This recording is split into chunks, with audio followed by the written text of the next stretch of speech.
चित्तौड़गढ़ से बड़ी राजनीतिक खबर सामने आ रही है, जहां अखिल भारतीय कांग्रेस कमेटी के निर्देश पर भजनलाल शर्मा सरकार की विफलताओं को उजागर करने के लिए कांग्रेस ने चित्तौड़गढ़ में प्रेस वार्ता की। पार्टी कार्यालय में आयोजित इस पत्रकार वार्ता को पूर्व सहकारिता मंत्री उदयलाल अंजना ने संबोधित किया। उन्होंने कहा कि प्रदेश की कानून व्यवस्था पूरी तरह चरमरा चुकी है और अपराधों में लगातार बढ़ोतरी हो रही है। उदयलाल आंजना का कहना है, यहाँ के जनप्रतिनिधि जनता का काम भले ही ना करवा पाए, लेकिन खुद का काम करवाकर अंबानी अदानी से आगे निकलने की होड़ में है। आंजना ने 23 जुलाई को निम्बाहेड़ा में मुख्यमंत्री के प्रस्तावित दौरे पर भी सवाल खड़े किए। उन्होंने कहा है कि मुख्यमंत्री सिर्फ जन्मदिन मनाने और धार्मिक यात्राओं के लिए प्रदेश का दौरा कर रहे हैं। उदयलाल आंजना का कहना है, हमारे कार्यकाल के प्रोजेक्ट का दोबारा लोकार्पण करवाने की योजना थी। हमने इसका विरोध किया और सरकार को पत्र लिखा, जिससे कार्यक्रमों पर रोक लगी। इसके लिए मैं मुख्यमंत्री को धन्यवाद देता हूं।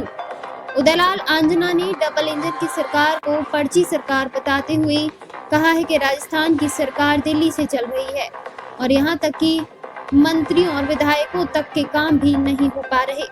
उन्होंने बजरी माफियाओं पर भी बड़ा हमला बोलते हुए कहा कि पूरे प्रदेश में और खासकर चित्तौड़गढ़ जिले में माफिया बेलगाम हो चुके हैं। इस मौके पर विधायक गणेश भोगरा, पूर्व विधायक सुरेंद्र सिंह जाड़ावत, डेयरी चेयरमैन बद्रीलाल जाट जगपुरा समेत कई कांग्रेसी कार्यकर्ता पदाधिकारी मौजूद रहे। चित्तौड़गढ़ से संवाददाता गोपाल चतुर्वेदी की खास रिपोर्ट। और सांस्कृतिक सौहार्द बिगड़े होने पर पूरे प्रदेश में जो मीटिंग का आह्वान धर्मशाला पर करीब हो रहा है, उसके अंदर आप लोगों ने किया है। पूरे राजस्थान की बात तो सभी हमारे प्रदेश अध्यक्ष जी और हर जिले में अपने अपने नेता करेंगे, लेकिन मैं तो चित्तौड़ जिले पर विशेष फोकस करके निवेदन करना चाहता हूँ। कानून व्यवस्था की जो स्थिति है वही आप लोगों से छुपी नहीं है। आपके समाचार पत्रों में चैनल पर हमेशा न्यूज़ें पढ़ते रहते हैं और सूचनाएं घरे में मिलती रहती है। 3 महीने के अंदर 10 के ऊपर मर्डर होना कोई छोटी मोटी बिगाड़ने का कानून व्यवस्था का कोई बदमाशों में कोई खौफ ही नहीं रहा है। जो मेवाड़ बिल्कुल पीसफुल माना जाता था, क्या थप्पड़बाज की घटना भी हो जाती तो महीनों तक उसकी बातें चलती रहती थी। वहाँ मर्डर सर की बात हो रही है, उसको दबा दी जा रही है।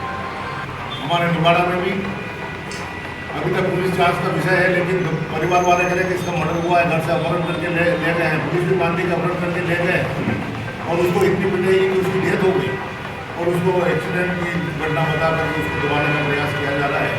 इससे बड़ी दुर्भाग्यपूर्ण स्थिति और क्या हो। रेती और बजरी पर जिस प्रकार का बाजार में सुनते रहते हैं, आप भी बैठे हैं, हम भी बैठे हैं, एक नंबर में 15-15 हज़ार रुपये लिए जा रहे हैं और रेती के ट्रक दनादन निकल रहे हैं। कोई पुलिस और कोई देने वाला नहीं है। सरकार की तरफ से तो कोई योजना चित्तौड़ जिले में नहीं चल रही है, लेकिन जो निर्वाचित प्रतिनिधि हैं उनकी योजना इतनी शानदार चल रही है कि शायद वो अंबानी अडानी से आगे निकलने की स्थिति में है। किसके क्या काम चल रहे हैं, किसके क्या काम चल रहे हैं, उसको जनता से किसी को कोई लेना देना नहीं है। लेकिन कांग्रेस इसे मामले में चुप नहीं कर सकती। प्रदेश कांग्रेस अध्यक्ष ने भी संज्ञान लिया और हमने भी लिया। इसकी आज संख्या भी आपने देखी, बहुत अच्छी संख्या में पूरे जिले से कार्यकर्ता एकत्रित हो रहे हैं। तो हर कांग्रेसी कार्यकर्ता के मन में भी बिगड़ी हुई कानून व्यवस्था के लिए पीड़ा है। तो निस्संदेह राज्यपाल महोदय के नाम हम ज्ञापन देंगे, जिससे निस्संदेह सरकार को थोड़ा ध्यान रखना चाहिए। सरकार में हमारे जो प्रदेश अध्यक्ष ने नाम दिया, ये पर्ची वाली सरकार तो वाकई में पर्ची के अनुसार ही चल रही है। इस जनता पार्टी के राज में तो जो पर्ची से बन जाए वो अपने पर्ची के अनुसार काम करता रहे तो ठीक है। जैसे धनखड़ साहब ने स्वास्थ्य कारणों से इस्तीफा दिया और घर पर गए, वैसे इस्तीफा देके घर पे जाओ, अपना काम करो। बाकी किसी की लोकतंत्र की इसमें कोई सुनवाई नहीं करनी है। इसीलिए आज आपको तकलीफ दी। सीएम कोई जनता को कोई सौगात देने के लिए वहाँ नहीं आ रहे, वो एक विधायक का जन्मदिन मनाने के लिए आ रहे हैं। तो पर्ची वाली सरकार का काम ही यही है कि जन्मदिन मनाओ, मंदिरों में दर्शन करो, सुबह उठ के हेलीकॉप्टर से निकल जाओ और वापस आ जाओ। ऊपर से जो आदेश आ रहे हैं वो करने वाले अधिकारी हैं, इसलिए जन्मदिन मनाने आ रहे हैं। कोई निम्बाड़ा की जनता में कोई उत्साह उमंग बिल्कुल ही नहीं है।